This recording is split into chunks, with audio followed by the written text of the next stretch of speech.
minasan! Chapter 256 Sakamoto Days telah rilis dengan judul Beberapa Detik, di mana Kippei percaya dia mampu menghabisi Seba dan Mafuyu hanya dalam beberapa detik saja. Sebelum saya lanjut, siapa tahu ada yang ingin berdonasi, silakan klik link Saweria yang ada di deskripsi ya. Tertulis pada panel awal, Natsuki versus Kippei. Bagaimana akhir dari pertarungan mematikan ini? Diawali dari Kippei yang memegangi gada besinya sambil memperingatkan Seba bahwa sebaiknya mereka berhenti melawan. Mereka hanya membuat semuanya jadi lebih menyakitkan untuk diri sendiri. Menurut Kippei, mereka bukanlah orang bodoh, jadi seharusnya sudah paham. Tidak ada kemungkinan kalau mereka bisa menang. Mendengar itu, Seba menantang dengan menjawab, belum tentu juga. Padahal dalam hati Seba, dia sudah tahu itu.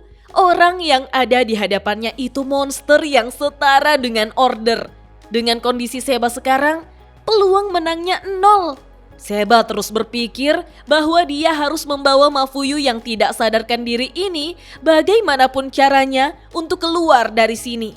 Tiba-tiba, Kippei mulai mengambil pecahan beton yang ada di lantai sehingga Seba mulai waspada melihatnya.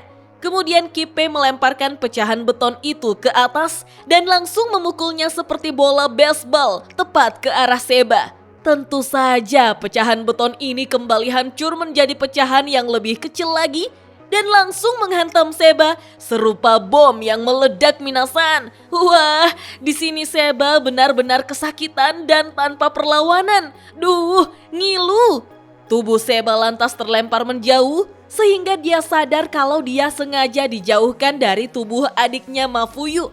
Benar saja, sekarang Kippei sudah berada di samping tubuh Mafuyu dan menodongkan gada besinya tepat di kepala Mafuyu. Hal itu membuat Seba segera berteriak menyuruh Mafuyu bangun minasan. Namun dari belakang, Shina berusaha bangun sambil meminta kakaknya untuk menunggu. Kippei dengan santai menyapa Shina yang ternyata sudah sadar. Dia menyarankan supaya Shina jangan banyak menggerakkan kepalanya dan tetap diam saja. Menurut Kippei, ini sudah hampir selesai. Shina yang masih kesakitan justru berteriak meminta agar kakaknya membiarkan dirinya yang membunuh mereka. Shina tidak akan puas kalau mereka lolos begitu saja. Sayangnya, respon Kippei justru di luar nulur minasan. Dia setuju tapi dia justru meminta Shina untuk istirahat saja sekarang. Shina pun tidak terima dan berteriak, "Tadi aku lengah sesaat."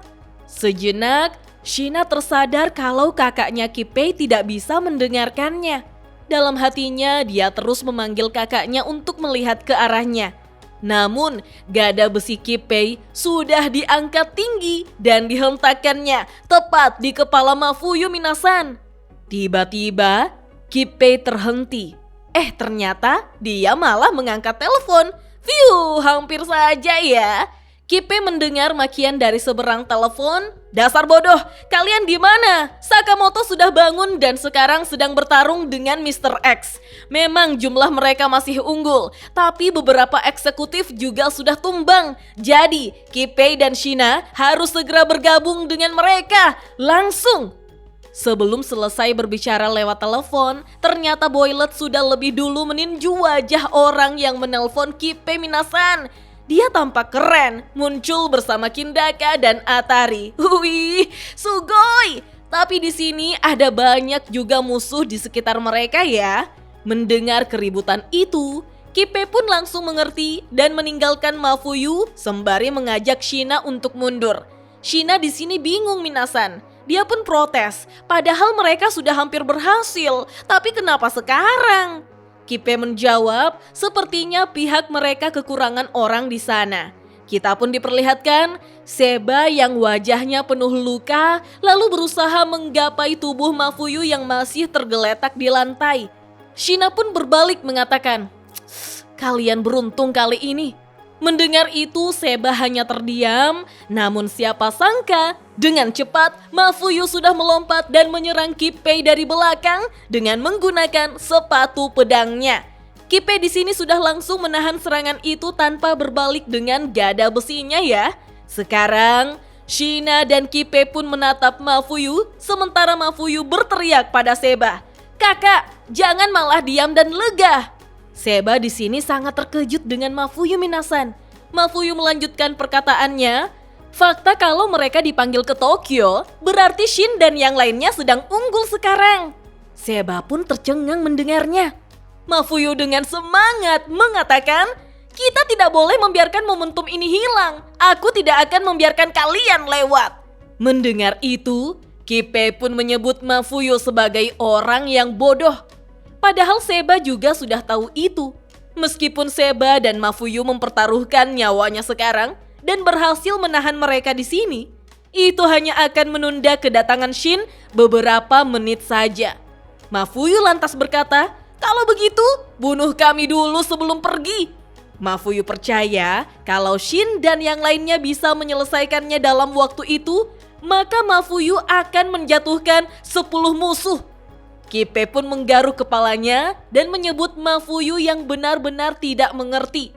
Bagi Kipe, saat dia bilang beberapa menit itu hanya basa-basi. Sebenarnya hanya beberapa detik. Dan kita pun diperlihatkan bagaimana Kipe sekarang sudah berada tepat di belakang Mafuyu Minasan. Gerakannya sangat cepat sampai Mafuyu tidak dapat mengikutinya. Ketika Mafuyu berbalik, Kipe sudah langsung melancarkan serangan gada besi padanya. Namun, kita diperlihatkan bagaimana gada besi Kipe berhenti di udara seperti ada yang menghalanginya Minasan. Wah wah wah, siapa lagi kalau bukan kelakuan Seba yang ternyata memakai baju invisible-nya di waktu yang tepat. Dia bergerak cepat untuk melindungi Mafuyu. Gokil! Saat itulah Mafuyu terperangah menyaksikannya, begitupun Kipe Minasan. Seba pun mengatakan, "Aku tahu Mafuyu, selama ini mereka sudah banyak membantuku. Dalam situasi seperti ini, aku harus mempertaruhkan nyawaku."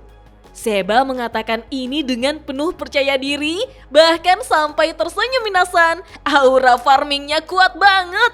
Kipe pun mengatakan, "Apa yang kau lakukan sampai kalah dari adikmu sendiri? Kau ini kakaknya, harusnya lebih tenang. Serius." Dalam sekejap, Mafuyu pun tahu kalau musuhnya akan datang. Namun dengan tenang, Seba di samping Mafuyu justru memuji adiknya itu hebat. Bagi Seba, beberapa detik yang Mafuyu berikan itu sudah cukup untuk memodifikasi senjata. Dan kita pun diperlihatkan bagaimana sepatu pedang Mafuyu yang sudah lebih modern Minasan. Kipe lantas terbelalak, senjata Mafuyu dimodifikasi. Sejak kapan dia? Tapi tak kalah hebohnya, Mafuyu justru menunduk dan memperhatikan sepatunya. Seba dengan panik berteriak, "Lihat ke depan bodoh!" Ketika Mafuyu melihat ke depan, dia sudah langsung bergerak cepat memblokir gada besi Kipe dengan sepatu pedangnya. Mafuyu bahkan bergumam, "Hei, hampir saja." Nah, kita lalu diperlihatkan lebih detail lagi bagaimana cara kerja sepatu Mafuyu, di mana dua tabung ini bekerja seperti knalpot yang sudah aktif dan mengeluarkan energi dari corong tabungnya. Energi itu lantas membantu kaki Mafuyu untuk bergerak lebih cepat dan lincah. Mafuyu lantas menendang wajah Kipe begitu saja Minasan. Hasilnya, mulut Kipe sampai berdarah. Wah, alat ini jadi mengingatkan saya ketika Shin mencoba beberapa alat pembunuh yang dirancang oleh Seba sebagai kepala Departemen Produksi Senjata, yaitu Arc Infiltrasi JCC di chapter 83. Saat itu, Shin memilih kaos tangan yang bisa memberi si pemakainya peningkatan kekuatan, meskipun membutuhkan jeda beberapa saat untuk bisa mengaktifkan efeknya. Nah, wajar dong kita bertanya-tanya, apakah modifikasi sepatu pedang Mafuyu ini juga membutuhkan jeda untuk bisa mengaktifkan efeknya? Apakah ada efek sampingnya? Kipe yang terluka bertanya-tanya, apa-apaan percepatan ini? Sedangkan Mafuyu kegirangan karena ini luar biasa. Dia pun protes pada kakaknya, harusnya kau lakukan itu dari tadi. Seba lalu menjelaskan, output sebesar itu terlalu berbahaya untuk tubuh Mafuyu. Tapi ternyata Mafuyu bisa mengendalikannya lebih baik dari perkiraannya. Kalau begini, sepertinya Seba mulai optimis ya, minasan. Shina dengan panik melihat hidung Kippei yang berdarah cukup parah. Apa kau tidak apa-apa? Kippei terduduk menjawab, ya, aku tidak apa-apa. Melihat itu Seba pun mengingat sewaktu kecil Mafuyu sangat cengeng minasan. Bagaimana bocah Mafuyu menangis dan meminta agar tidak ditinggalkan oleh kakaknya. Dia sampai mengira Mafuyu yang sudah dewasa ini masih akan berteriak meminta agar kakaknya tidak meninggalkannya sendirian. Seba pun tersenyum, dalam hatinya berkata, tidak mungkin, Mafuyu itu dia sebenarnya mirip siapa ya? Sementara Mafuyu yang melihat kakaknya tersenyum senang justru bertanya, apa? Menjijikan. Sejak kenal Shin, kepribadian Mafuyu sudah banyak berubah loh. Tiba-tiba Mafuyu dan Seba menjadi waspada saat mendengar gada besi milik Kippei dihentakkannya di lantai. Lalu Kippei memakainya untuk berdiri dan mengatakan, kali ini sungguh, beri aku istirahat. Kalau kalian memang ingin mati, akan kubunuh kalian. Jujur saja, itu cara paling mudah.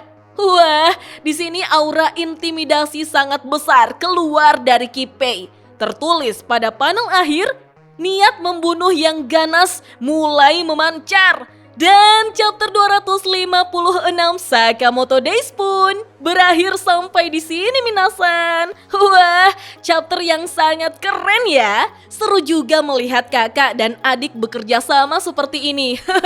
Kira-kira bisakah Seba dan Mafuyu menahan Kippei dan Shina demi Shin dan yang lainnya? Apakah ada alat lain yang Seba bisa keluarkan di saat seperti ini?